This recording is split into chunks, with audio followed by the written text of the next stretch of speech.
I'm here with actor, director, producer, and author Bill Duke. How are you doing today? I'm blessed, brother. My family's good and I'm good, so I'm good. Yeah, that's always good. You're also the founder of the YOUNITE Network. The site, I love it. I signed up like just yesterday for Thank you. yeah, it's broken down into different titles. And the thing I love about it is that it's something for everyone, whether you're, an actor, rapper, or activist. It's like a cool online gathering place for creatives. What was the inspiration behind starting the YOUNITE Network? Well, in this time of division, whether it's by race or politics or whatever, um, my question one day to myself was, what are we leaving our children? Are we leaving any kind of hope at all? And the only way we can leave them hope is if we come together. If I disagree with you, it doesn't mean I have to hate you. So I wanted to create the YOUNITE Network because I wanted to be able, to simply show good things that are happening around the world. There are some good people doing great things, and they don't ever get attention. So I'm pointing that out. And then I'm doing interviews with celebrities like Anthony Anderson and Cedric the Entertainer and other people who are friends of mine who believe in what I'm doing, and giving nuggets of information to people coming into the business. So it's really an attempt to really, it should be called the Good News Network to a certain extent. But I just want to create good news. It's really great, and I enjoyed the Anthony Anderson interview. It lived up to the description because, like, there's different titles on the YOUNITE Network, and I think it's titled Insights. And Yes. most interviews today, they focus on like the salacious details of people's private lives, and I watched a lot of Anthony Anderson interviews before because I'm a fan of his since he was on Hang Time. But I feel on your platform, you really showcase how much diligence he has put into sustaining a career like yourself. You Yes. still work as an actor, director, and producer on a high level and have been doing that for the past 40 years. And I saw in a past interview where you mentioned how people can win an award and 2 years later, no one is mentioning their name. What would you say is the key to longevity in the entertainment industry? Yeah, I think that you really have to focus on the long term and not just what you've accomplished today, but how do you leverage that? And because, tomorrow's not promised to anybody in terms of being in this industry or anything. And so today, with the internet particularly, and cell phones, you can create your own network channel, movie. A couple years ago, I shot a film with Steven Soderbergh called High Flying Bird, and he shot it with 5 iPhone 7 Pluses. And when they did a dolly shot, they rolled him around with a wheelchair. So I'm just simply saying, what's stopping us? That's incredible. Wasn't the film No Sudden Move, which is on HBO Max as well, wasn't that shot on an iPhone as well? No Sudden Move was not shot on iPhones. Okay. But I love the Anthony Anderson interview. And in his interview, he credits you for success because he says you taught him about creating his own opportunities and intellectual property. Who would you credit for teaching you those lessons? I would say life. I tried many things, but I came up during time of film, and I was a purist, and when we used to edit, it would be on called flatbeds, big rolls of film. And when they say cut the film, we took a razor and cut and spliced the film and edited it and pasted it back together, or taped it back together. But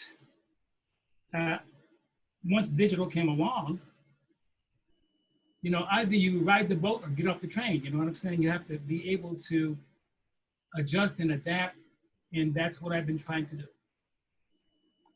Wow. And I really loved on the site. I'm from Chicago, and it's an area, plagued with gun violence. I was really pleased to see the work of Diane Latiker. Yes. It's off the block featured on the site. Gun violence is like the pandemic no one wants to talk about, whether we're talking about gang violence or mass shootings. What do you think can be done about, gun violence? Well, I think that gun violence comes from several sources.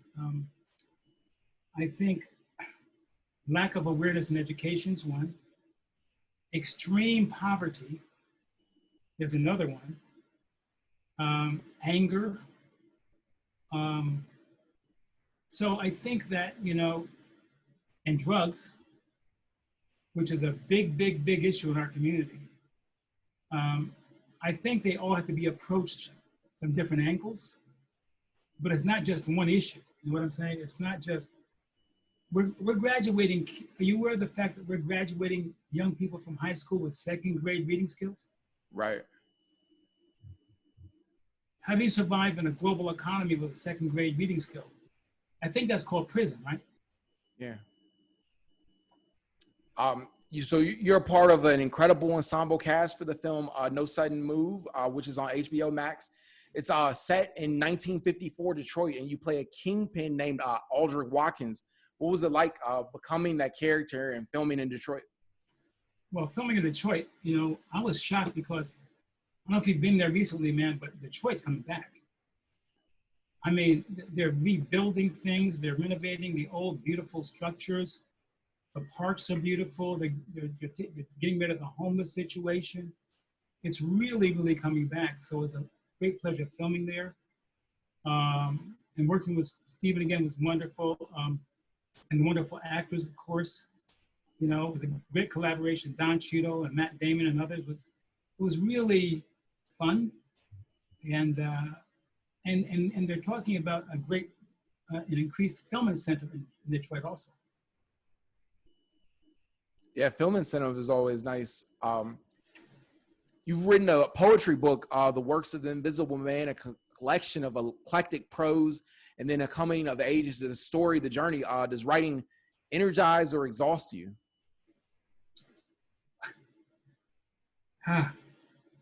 As you know, you're a writer, right? Yeah. It's exhausting.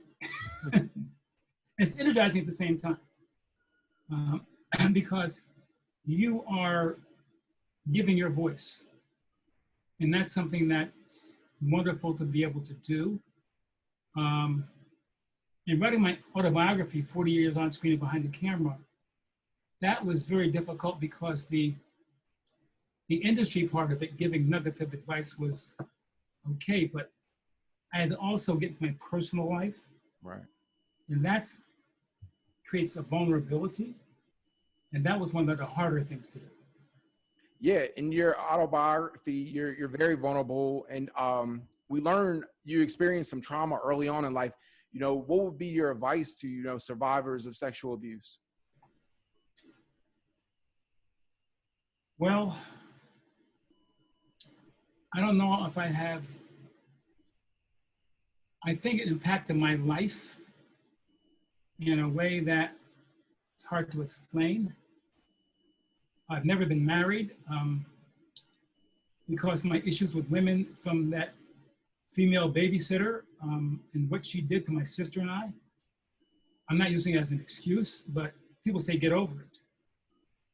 When you're raped at a certain age and things are done to you, it's very difficult to get over it. And I'm saying I'm moving on in spite of it, but I see some of the things that are happening to young boys and girls.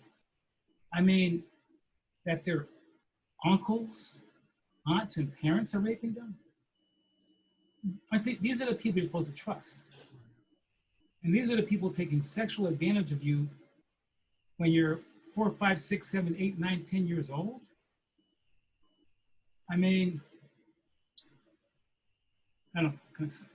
Yeah, it's like, how do you find, you know, are you able to love after like someone who you trusted or loved, like, you know, did something to you, like, you know, and betrayed that trust?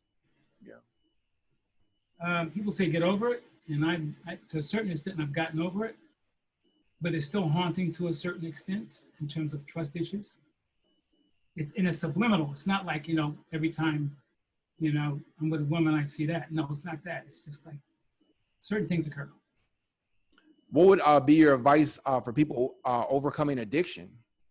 Well, you know, I was on drugs and alcohol. And my advice, I found, fortunately, transcendental meditation. And by meditating, it took a lot of my stress away. It helped me in a great deal in a lot of ways. So meditation is one thing.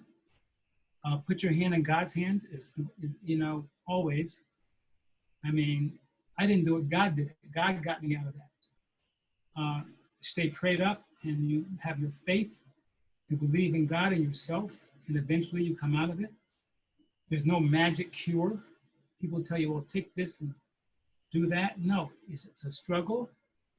But if you're consistent, eventually you win. Do you consider yourself a spiritual person? I believe every morning I get up, I say, Mother, Father, God, thank you for waking me up this morning. Thank you for getting me through the day. Thank you for my sanity. Thank you for all the things. I have a roof over my head, food on the table, clothes on my back, a vehicle to drive. That's God.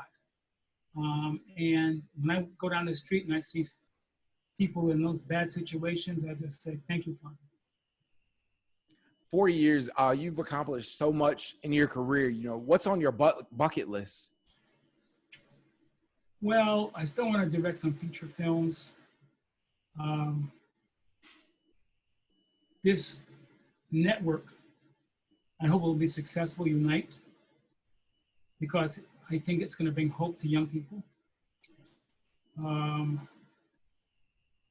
My foundation, the Duke Media Foundation, I want that to be successful because it's helping young people that are interested in the industry. We teach media literacy and financial literacy. And the great Karen Clark, who's a banker, teaches financial. Do you know that there are Black folks that make $100 million and go broke? Yeah. How do you make 100? Hey man, if I made 100, I would have a box and put 10% in the box and put it under my bed. You know what I'm saying? Yeah, I mean, I think a part of the culture is living beyond your means sometimes, and you see that a lot in hip hop. People really flaunt wealth, but I think one of the memes that is popular. You see Bill Gates or Warren Buffett, and they're wearing Walmart clothes, and they That's probably right. have more money than any rapper. That's right. Yeah, you think so? But it's something that's why we teach financial literacy. We teach in my foundation the distinction between the spending of a dollar and the use of a dollar. That's a very important distinction. Did you have any hard lessons to learn financially throughout your career? Oh man, I wish somebody taught me what we're teaching in our foundation when I was a young man, because I just bought all the things I never had before because I thought they would comfort me, And so I spent money I should not have spent. But the thing is that you learn, you leverage that learning into being smart. What was one of your worst financial mistakes, if you could share? There's so many, I don't know, clothes and women and cars. Right, that's a common one. It's a good combination, right? How do you want to be remembered? As someone who cared about more than himself. I want my legacy to be that I cared about others. And that's what my foundation is about, and that's what my network's about. We have to leave something that's, when we have a responsibility to leave something for our children that they can build on. And it's not just money and greed. It's insight into humanity and how we make the world better. And so I hope I can leave something that does that. And that's excellent. Thank you so much for joining me. Well, God bless you for having me, man. It's great questions, and thank you for having me. Most definitely.